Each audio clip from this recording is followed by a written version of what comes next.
अस्सलाम वालेकुम दोस्तों। तो आपकी खिदमत में एक और कहानी लेकर हाजिर हूँ जिसका नाम है मेरी अधूरी दास्तान। तो चलो सुनते हैं आगे।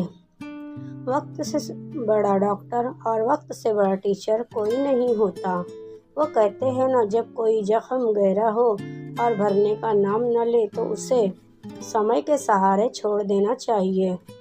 समय अपने पे वो खुद ब खुद काफ़ी हद तक ठीक हो जाएगा, लेकिन कुछ जख्म ऐसे होते हैं जिनका इलाज शायद मौत हो।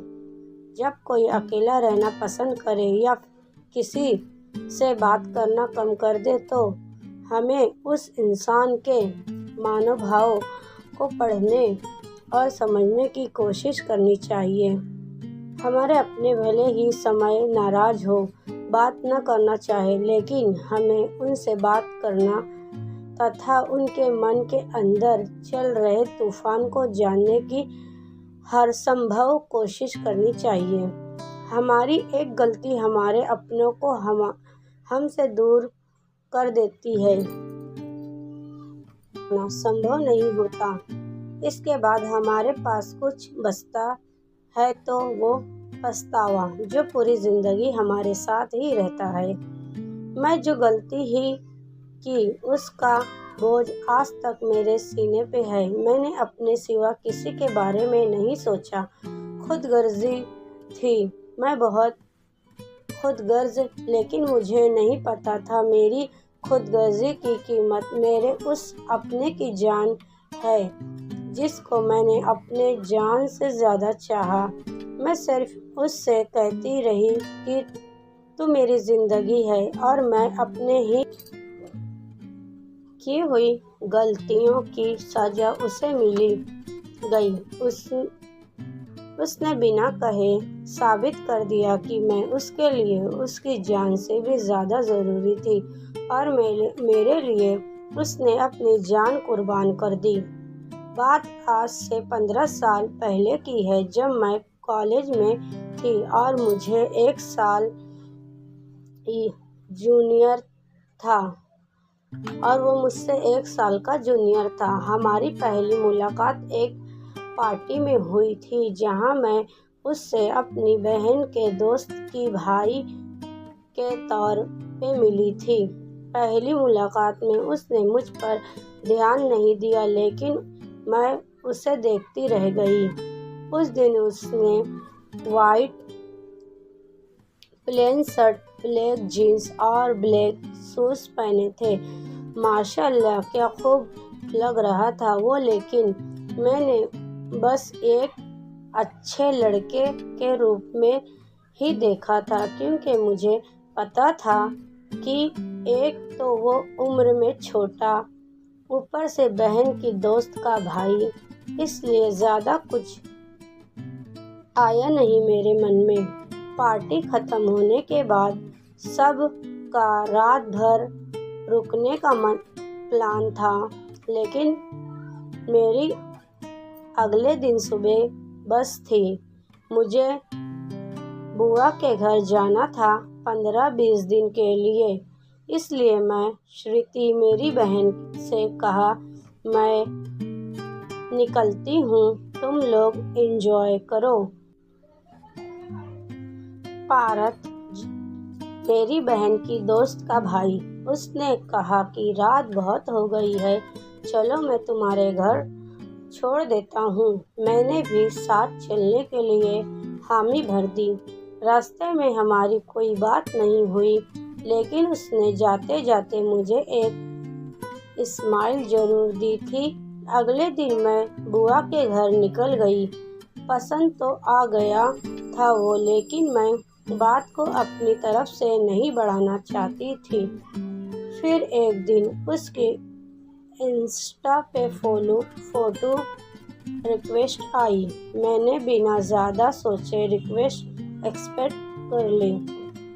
मैं हमेशा उसके इंतज़ार में रहती, लेकिन जब 6 महीने बीत गए और उसने अपनी तरफ से कभी कुछ मैसेज नहीं भेजा, तो एक दिन मैंने ही पहल की। उस दिन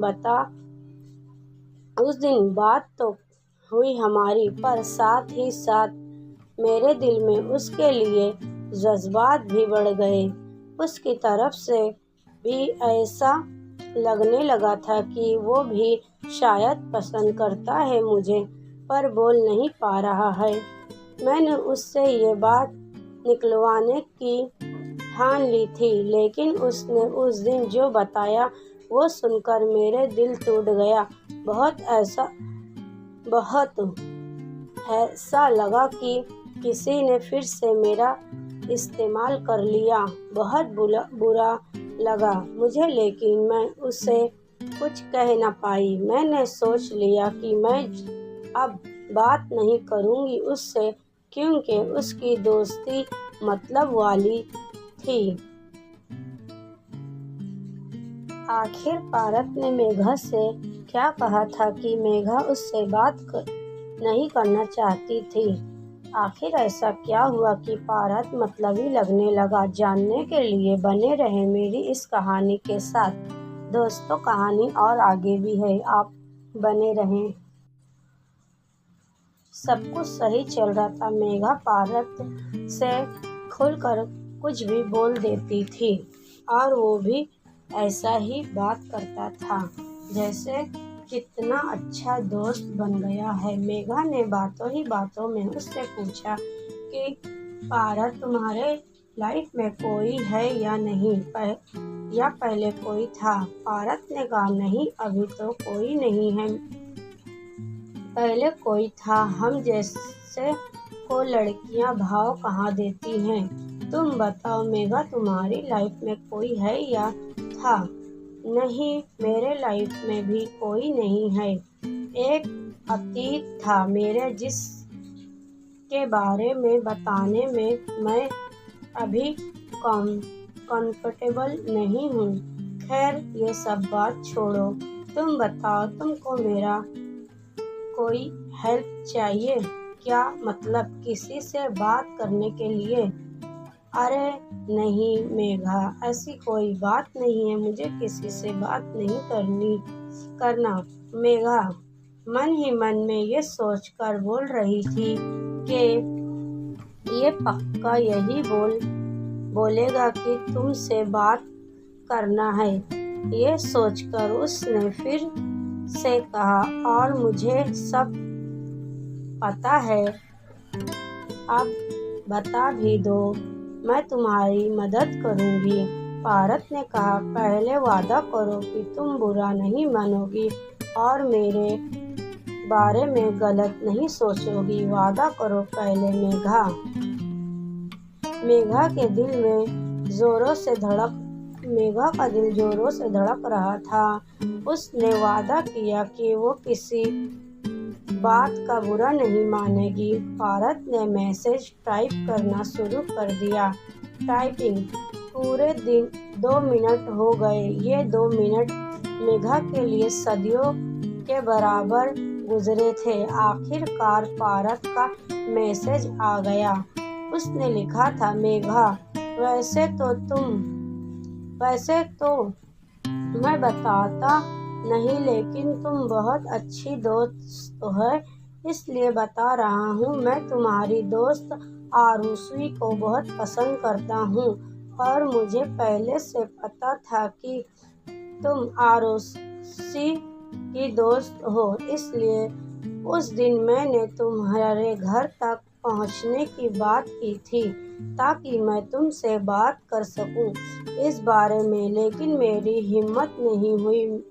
फिर मैंने सोचा कि पहले तुम्हारे सामने खुद को अच्छा बना लूं, लेकिन ताकि तुमसे मदद मिल जाए। बस यही एक वजह है तुमसे इतनी बात करने का, वरना मैं बात नहीं करता। सॉरी मेघा।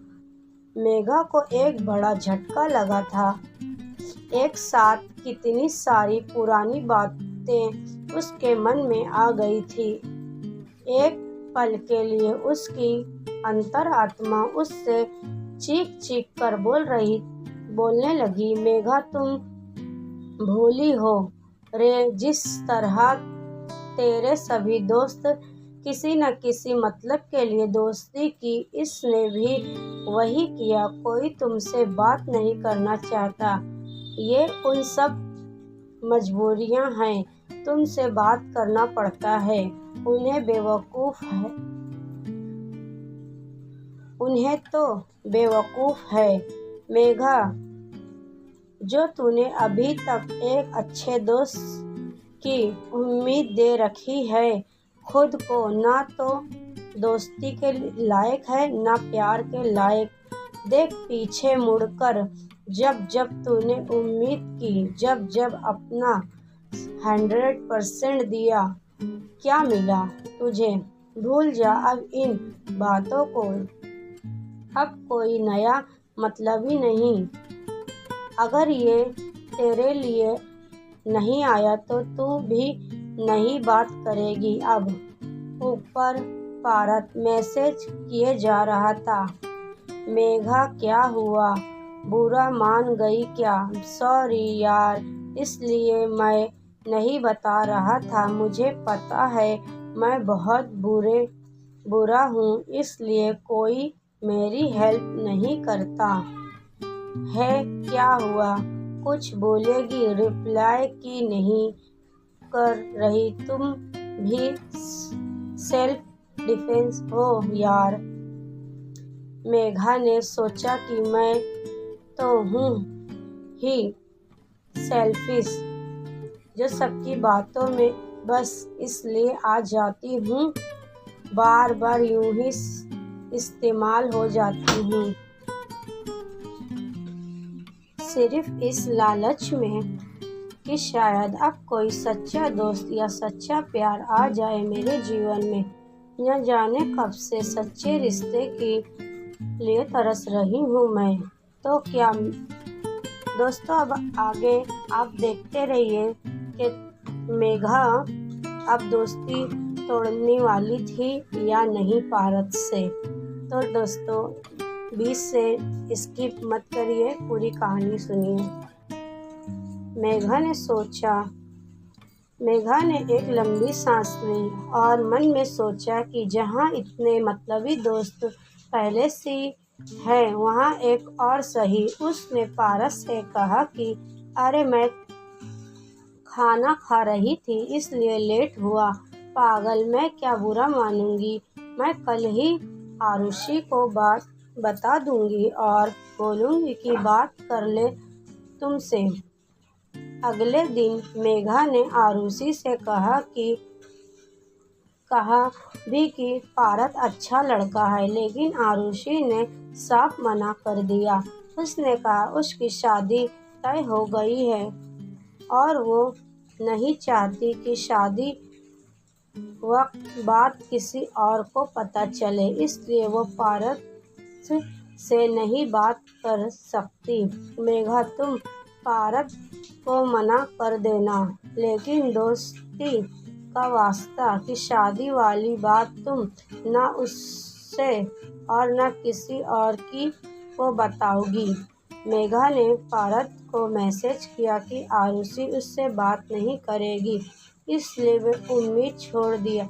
क्यों नहीं बात करेगी, उसका वजह मैं तुम्हें नहीं बता सकती। पारत ने कहा कि मेरे साथ यही होता है। मैं बेकार में उम्मीद लगा बैठा था। माफ़ कर देना तुमको भी मैंने यूं ही परेशान कर दिया। मेघा ने उससे बहुत समझाया। उससे कहा कि तुमसे तो कोई भी लड़की बात करना चाहेगी, तुम चिंता न करो, इससे अच्छी मिल जाएगी तुमको।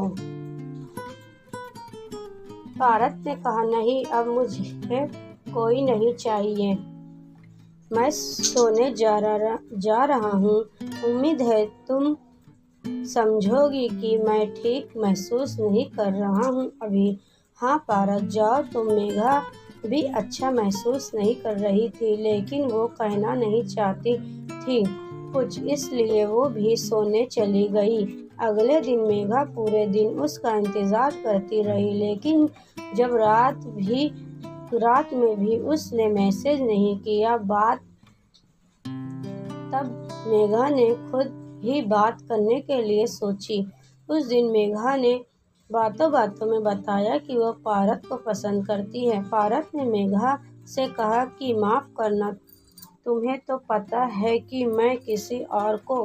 मेघा ने कहा, अरे मैं तुम्हारे बोल थोड़ी रही हूँ कि मुझसे वैसी बात करो। मैंने तो बस यूं ही बताया कि तुम इस बात को भूल जाओ। पारस ने कहा, तुम भी भूल जाना।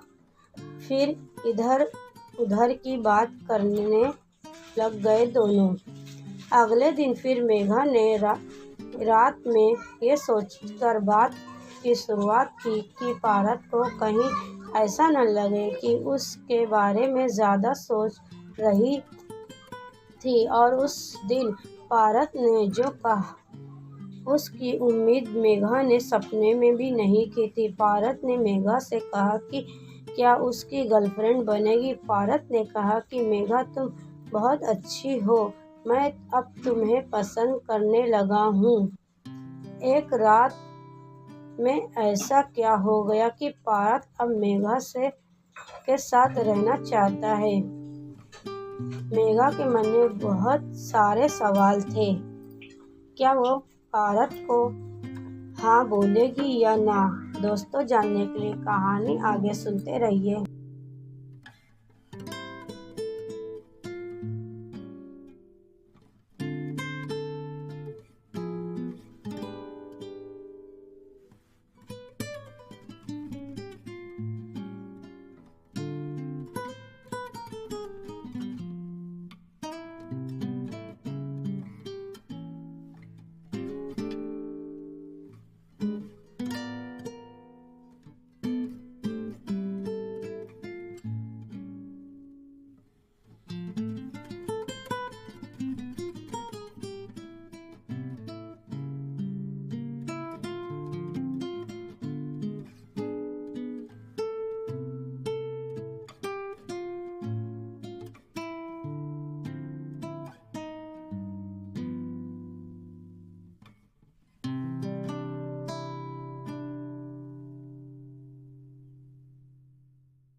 Try.